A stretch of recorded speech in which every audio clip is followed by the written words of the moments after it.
Bienvenidos a Mesa de Diálogo, el espacio de encuentro de Rosario3.com.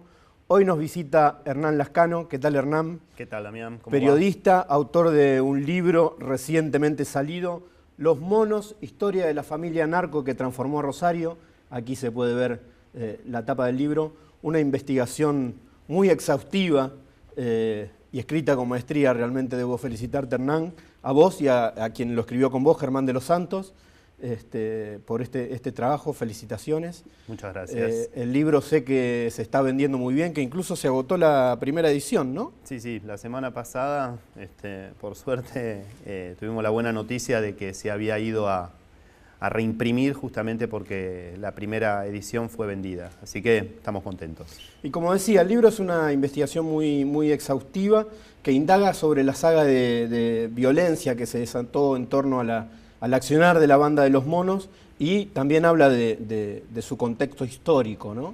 Sí, a nosotros nos parecía interesante, digamos, no agotar la mirada en esta familia que sí tiene, digamos, una ponderación. Esta familia que son los canteros, de las flores, que es, digamos, que tiene un surgimiento hacia, digamos, el interés de los medios y de las fuerzas de seguridad hacia fines de los 90, en justamente la zona de las Flores, La Granada, 17 de agosto, cercana, digamos, a lo que hoy es el casino. Un barrio dispar, un barrio que tiene, digamos, todo un desarrollo, podríamos decir, de clase media popular en alguna parte, y en otra parte sí, digamos, tiene una degradación muy fuerte que el trabajo que yo creo que se ha hecho de parte de las autoridades públicas en sus diferentes fases ha mejorado en algún punto, pero también hay un núcleo muy fuerte de violencia que eso, digamos, tarda en transformarse con obra pública o con acciones, digamos, de desarrollo social. ¿Por qué? Porque hay núcleos culturales que se establecen muy fuertes, ¿no? Y lo que pasó en Las Flores, en Las Flores de los Monos, es que se trató de un barrio que tuvo una muy fuerte modificación, básicamente socioeconómica, hacia los 90, con el fin del trabajo asalariado más o menos masivo. Con la gran crisis de desempleo del menemismo. Exactamente, ¿no? Con el auge de las indemnizaciones efímeras, con el problema que tenía el cierre de pequeños talleres textiles o metalúrgicos, con el aluvión de mercaderías importadas, que dejó mucha gente en la calle y que, digamos, produjo una gran oferta de mano de obra para economías informales que son las del delito. Ahí es donde los monos, donde los canteros, digamos, abrieron su espacio y su camino. Una cosa que me impresiona mucho del libro es que expone la facilidad con que en un momento, en los años 2013, básicamente a partir de ese momento, con la facilidad con que se mataba en Rosario, ¿no? Con que se contrataban sicarios para matar. Y no solo los monos, también, por ejemplo, se mencionan casos de la mafia de la industria farmacéutica. Es decir, como que en un momento empezó como a circular como casi como noticia corriente para nosotros en los medios el tema de las ejecuciones a partir de la muerte del Fantasma Paz, a partir de la muerte luego del pájaro cantero. Y esto es un poco lo que supongo quiere decir esto de la historia de la familia narco que transformó a Rosario en un infierno. Sí, yo creo que hay una continuidad que justamente está más allá de los monos, están en estas organizaciones delictivas que tenían como características no ser sofisticadas. No estamos hablando de carteles de droga, claro, exactamente, o del cártel de Sinaloa, o de la Ndrangheta calabresa, o de, no sé, la yakuza japonesa. Estamos hablando de pequeños grupos que tenían intereses fijos y con continuidad en el tiempo, en negocios económicos, y lo que vemos todo el tiempo, y esto está en la hipótesis judicial que lleva a los monos a juicio, es que la violencia no es un recurso que se agota en sí mismo, sino algo que está al servicio de generar un territorio liberado para producir allí negocios económicos. Es decir, que lo que vemos cometiéndose como homicidios, usurpaciones, extorsiones, es, digamos, para asegurar una organización que, digamos, barra a sus competidores y que genere también las condiciones para que haya una regularidad de mercado. El momento en el que los monos se transforman, porque ellos progresan desde una estructura de un delito muy precario que tenía que ver justamente con usurpaciones, muchas veces para en esos lugares colocar sus intereses, búnkeres, otras veces, digamos, para asegurarse que desde allí fueran relocalizados hacia los lugares, o sea, las viviendas que se estaban generando, por ejemplo, cuando fue el gran proceso de relocalización del casino. Es decir, la liberación de las tierras para que allí se instalara el casino. Cosa que generó en el barrio muchísimo miedo, que justamente está recogido en la investigación. Los monos participaron en la liberación de esos terrenos. Gente vinculada a ellos según la investigación judicial. Y eso trajo muchísima aflicción en el barrio, gente que ha sufrido mucho, y hay ejemplos en el libro, como el de un chico llamado Aldo Acosta, Bola, de 18 años, que produce un hecho impresionante. Él digamos, se acerca en la calle Melián, muy cerca del casino, a un grupo de familia que es de apellido Casco, que según la investigación estaban al servicio de los canteros, y dispara desde 20 metros a plena luz del día a mansalva contra 3 integrantes de los Cascos, matando a uno, hiriendo a otro, y al día siguiente hace lo mismo cuando esta familia viene del cortejo fúnebre del cementerio de Villa Gobernador Galvez. Luego Aldo Acosta, apodado Bola, insisto, de 18 años, desaparece de la escena hasta que lo encuentran en una camilla del Hospital Centenario, conectado a un tubo de suero porque le estaban haciendo una quimioterapia. Y él lo que dice ahí, se lo dice a la policía en el acta preventiva y también lo comenta con operadores del sistema de salud, es que él estaba enfermo de cáncer, tenía 18 años y que cuando tenía 14, esta familia a la que le había tirado, le había usurpado la casa y lo había motivado, digamos, a vivir en la calle. Y que él se iba a morir, pero que quería antes de eso cargarse a la mayor cantidad de gente posible que le había provocado esta tristeza. Es decir, una faceta de la violencia es el negocio, pero la otra también son las profundas heridas que generan estas consecuencias. Este chico murió al año siguiente. Este infierno del que se habla en el libro ahora con los cabecillas de los monos detenidos, y no solo los cabecillas, ¿no? Una gran cantidad de integrantes de la banda detenidos y según muchos desmembrada, ¿terminó? Mirá, yo creo que lo que hay de fondo, y eso es lo que, digamos, tratamos de sostener en el libro como una idea fuerza, es que lo que moviliza este tipo de violencias, que también se ven, por ejemplo, en las hinchadas de los principales equipos de fútbol de Rosario. Que también tienen alguna relación con la banda. Que tienen relaciones, ¿no? Y que se han visto en fotos, en eventos sociales con ellos. Lo que los moviliza, insisto, no es la violencia sino el negocio. La violencia es algo instrumental para que prospere un tipo de actividad económica.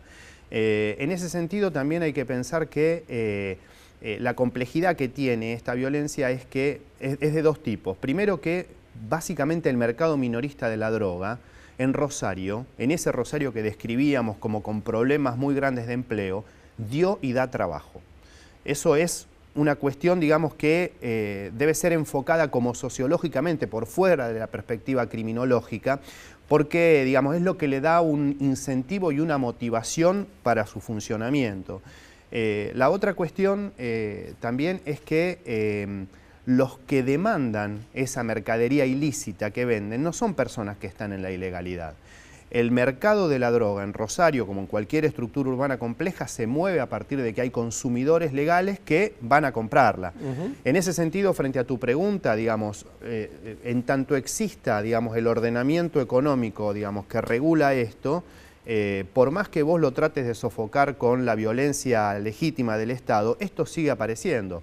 Al Capone en su momento decía cuando cayó finalmente detenido, después de haber sembrado las calles de Chicago de muertos, que él había hecho un servicio a la comunidad, que la sociedad le pedía aguardiente y que él había organizado durante la ley seca el suministro de aguardiente y que eso tenía enorme demanda, con lo que decía, si yo soy culpable, todos mis clientes lo son tanto como yo. Por supuesto que esto es una barbaridad, pero sin embargo algo de verdad reside en esa cuestión. Hoy los monos están, muchos de ellos, sus líderes en prisión. Algunos tuvieron una trágica situación, digamos, de muerte en su grupo, en su entorno, pero lo que vemos es que el negocio está lejos de ser desmantelado. ¿Y hoy quién reemplaza a los monos?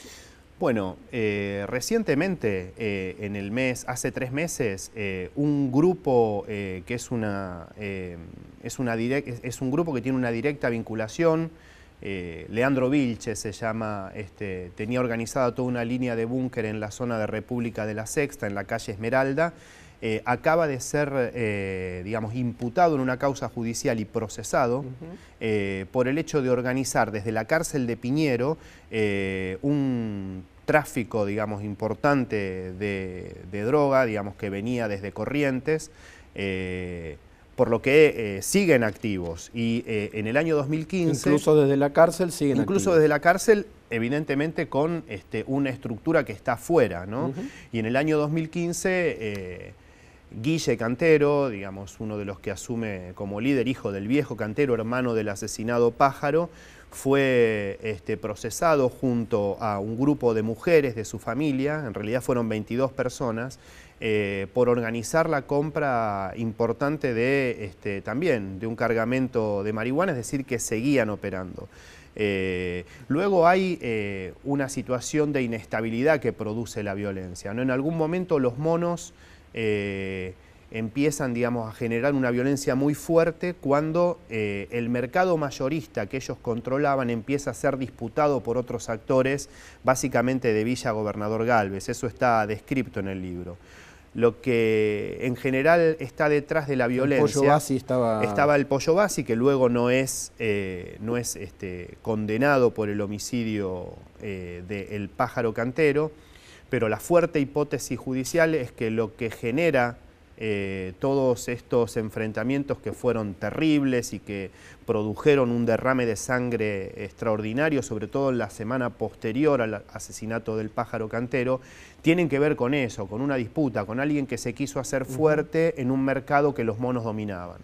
Hablabas recién de los búnkeres, de este sistema de venta de drogas que es muy particular de Rosario. No sé si se ve en otras ciudades del país. Y los monos, bueno, controlaban una cantidad enorme de búnkeres y sometían prácticamente a la esclavitud a quienes trabajaban en ellos, ¿no? En realidad este es un fenómeno que trasciende claramente a los monos. Los búnkeres no son...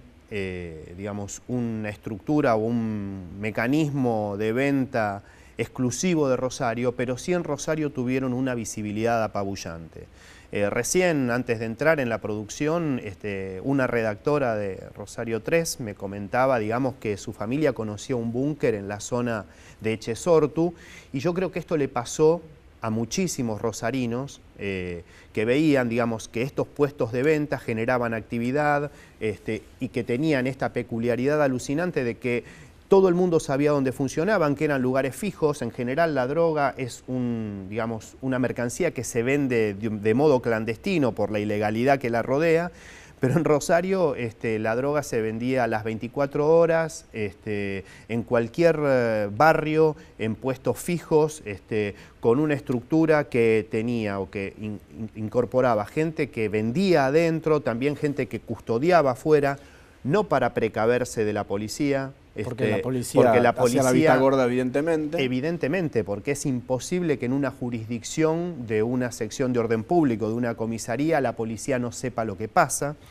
Esto también habla, digamos, de la enorme capacidad asociativa que tuvieron los monos para justamente avanzar, como la han tenido otras organizaciones delictivas de aquí dentro de Rosario. Pensemos que a juicio van 13 miembros de fuerzas de seguridad, de los cuales no son, ellos no son marginales dentro de la fuerza de seguridad.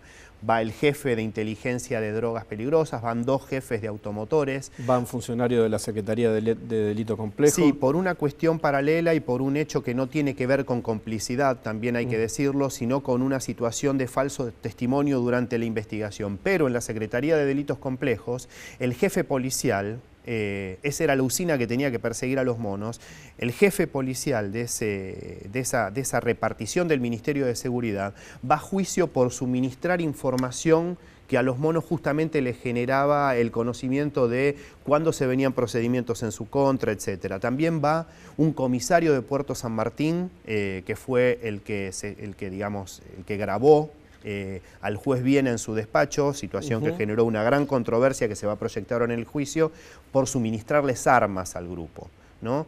Y con respecto a los búnkeres, la cuestión impresionante es si la de los menores de edad trabajando allí en situación semejante a la de trata de personas, dice, por ejemplo, digamos, los esquemas de defensa de la justicia federal, y es interesante ver cómo llegaban los chicos al espacio de los búnkeres, ¿no? Porque eran básicamente chicos que no tenían ninguna otra oportunidad en otro ámbito, estoy simplemente describiéndolo, no justificándolo, y que con una sola jornada de trabajo se podían, por ejemplo, comprar el par de zapatillas que nunca hubieran podido con un empleo formal que además se les negaba, ¿no?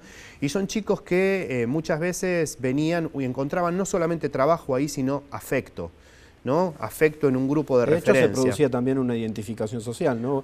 Ustedes describen en un capítulo del libro que los chicos de Las Flores se quieren parecer a los monos. Exactamente, quieren en Las Flores parecerse a futbolistas como Angelito Correa, que es de la zona más degradada de Las Flores, la calle España al fondo, o de esos muchachos que en base a esta actividad consiguen moverse por el barrio con autos de alta gama, o también empuñando armas cortas poderosas, lo que también genera en ese ámbito una cuestión de estatus. Y también me parece que lo que hay que ver es el hecho de que cuando uno no tiene nada que perder, digamos, avanza con violencia, ¿no? Siempre recuerdo en un libro de Roberto Bolaño una frase sobre lo que los gladiadores marcaban en la empuñadura de su espada. Decía, iban a la muerte, ¿no? Sin esperanza, sin miedo. Muchas veces, digamos, estos chicos que mueren de manera trágica en incendios de búnkeres donde están encerrados o que los custodian afuera de manera violenta, digamos, estaban básicamente en una situación semejante, no quiero ser trágico, pero en cuanto a desvalidez, que la de los gladiadores que también tenían la muerte como algo inminente. Hablabas de que bueno, los monos empiezan a ser visibles de alguna forma en las crónicas periodísticas en los años 90, cuando tenían esas disputas en los barrios con otras bandas que justamente trabajaban por ahí no tanto en el negocio de la droga. El negocio de la droga viene un poco después, o por lo menos se agranda un poco después. Y hablábamos de la complicidad policial y el poder político, porque bueno, tantos años esta banda desarrollándose y pareciera como si el poder político o bien miró para otro lado, o bien fue cómplice, o por lo menos subestimó el problema, ¿no? Yo creo dos cosas. Primero que, digamos, cuando uno habla de política, uno encuentra un problema central en todo el despliegue criminal que hizo que se asomaran a Rosario corresponsales de todo el mundo, ¿no? Es decir, no era una invención, digamos, fundada en acusaciones políticas de parte de opositores, pero también es el campo de la política un campo de mucha mezquindad entre los actores políticos, donde unos se cruzan culpas con otras sin mirar que este problema que ha tenido Rosario es análogo al de otras estructuras complejas de Argentina, por ahí con sus peculiaridades y con un grado mayor de violencia, sí. Pero este es un proceso, así hay que verlo, es un largo proceso. La primera cocina de cocaína que se desmantela en Rosario, que lo hace la vieja sección Drogas Peligrosas, lo hace en el año 1999 en una casa de calle Rodríguez y 3 de Febrero, a una persona que se llama Jorge Drick, durante la gestión de Obeid. Y eso evoluciona, pero evoluciona de una manera general con un cambio que se da en el patrón de producción y de venta de drogas, que es el pasaje de la compra de la cocaína terminada en las zonas de frontera a la compra de su insumo básico, que es la pasta base, y la instalación de cocinas que produce un fenómeno doble. Primero, una multiplicación extraordinaria de la cantidad de droga disponible, y segundo, su abaratamiento. Esto es lo que hace que de una manera muy rápida, porque el fenómeno de los búnkeres no es que existió siempre, ¿no? Se empezó a instalar hacia mediados de los 2000 con esa visibilidad que conocimos. Entonces, digamos, lo que yo creo es que concretamente el socialismo, si vamos a hablar del Frente Progresista, tuvo el problema de que ese tema no lo tuvo en agenda. Yo particularmente, digamos, esto es una cuestión de debate, no creo que haya habido acá una cuestión de mala fe, sino de ineficacia por el desconocimiento del fenómeno que se estaba desplegando, ¿no? Y también hubo una sucesión de errores, estas sí, para mí, atribuibles al socialismo, que tienen que ver con la designación en puestos claves del Ministerio de Seguridad de personas que no tenían la incumbencia ni la formación necesaria para meterse con semejante problema, ¿no? Hubo un grado de improvisación muy grande en eso, y se pagaron consecuencias. Y también hubo una especie de autovictimización de la política frente al fenómeno, una especie de autocomplacencia que pasaba en decir nos están estigmatizando, claro, cuando se estaba duplicando la tasa de homicidios en la ciudad, y donde todos los barrios tenían problemas de violencia severo, con muertes de personas involucradas en los hechos y también de inocentes. Vamos a salir un poquito del contenido del libro para ver cómo fue que lo hicieron. ¿Cómo fue hacer un libro entre dos? Fue un desafío. No fue un desastre, pero... No fue un desastre, no, pero estuvo buenísimo.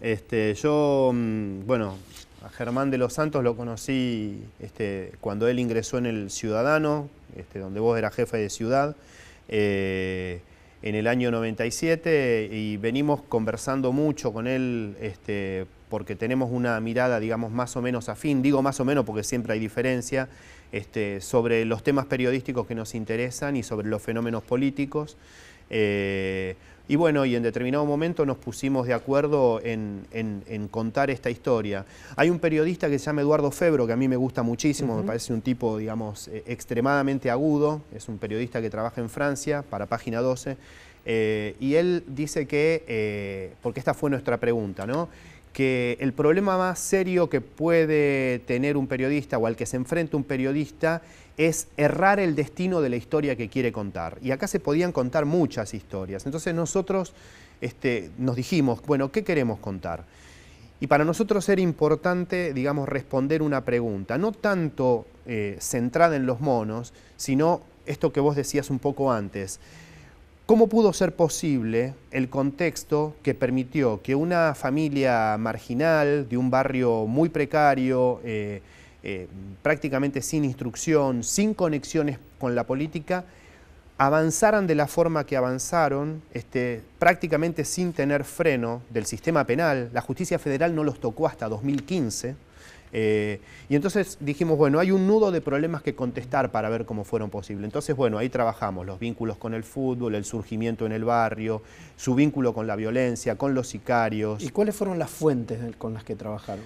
Mira, trabajamos con fuentes muy diversas, primarias y secundarias. Entre las primarias trabajamos con documentos judiciales, leímos 200 cuerpos de expedientes, básicamente de la causa central de asociación ilícita, y también una causa muy interesante que es un poco derivada, que es la del, o que tiene contribuciones de ahí, que es la del homicidio del pájaro cantero.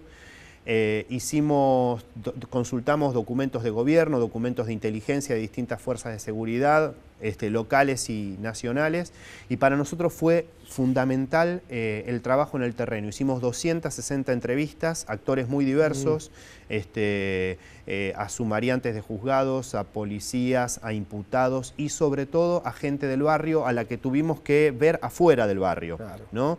¿Tiene miedo en hablar la gente del barrio? Tienen a tal punto miedo en hablar, que es lo que convierte también, digamos, contribuye a esta fantasmagoría de los monos, ¿no?, a esta fantasmática, a esta nebulosa, porque el miedo producía silencio. Bueno, nosotros, por ejemplo, lo vamos con docentes, con operadores de salud, con operadores de desarrollo social, con gente de mesas barriales, siempre encontrándonos en lugares muy distantes de Las Flores. Y una cuestión a este respecto es que en los agradecimientos era tanta la gente que nos pidió no ser nombrada que no pudimos mencionar a nadie. Bueno, los agradecimientos, vos nombrás a Horacio del Prado. ¿Querés contar quién es Horacio del Prado, así más o menos sintéticamente? Sí, Horacio es un periodista de Buenos Aires. Yo soy de Buenos Aires, en realidad ya soy de los dos lados, pero vivo yendo y viniendo. Soy del barrio de La Boca y él vivía en el edificio donde yo vivía. Es un periodista para mí magnífico. Cuando yo tenía 10 años, él trabajaba en la revista Goles, trabajó en la revista El Periodista de Buenos Aires. Es hermano de un gran músico que viene ahora el 24, que es Alejandro del Prado, que nos gusta muy mucho. Recomendable, sí. Y él lo que hacía cuando yo tenía 10 años era pasear a su perro por los jardines del edificio donde iba y conversar conmigo. Para mí era muy interesante que una persona que yo admiraba y que era tan chiquito me diera pelota. Y lo que hacía era muchas veces invitarme a su casa, mostrarme los libros que tenía. Yo aprendí a leer o a ver a cuestiones de, por ejemplo, de Arlt o lo que era la revista Primera Plana, con él. Y él me dio también muchos consejos y me trataba con mucho afecto. Y siempre seguimos en contacto. El domingo fui a llevarle el libro. Muy bueno, ¿y le gustó? Sí, creo que se emocionó. Se emocionó. ¿Crees que va a haber una segunda parte del libro o no va a hacer falta? Mira, esta es una historia en movimiento, no lo sabemos, no somos Mario Puzo, ni Germán de los Santos, ni yo, pero si nos gusta, digamos, el periodismo narrativo y si se presenta la oportunidad de seguir hacia algún lugar, probablemente sea posible. Es una respuesta abierta como justamente esta historia. Hernán, muchísimas gracias por haber estado aquí. No, gracias a vos, Pelado. Y a ustedes los esperamos próximamente para una nueva mesa de diálogo. Hasta luego.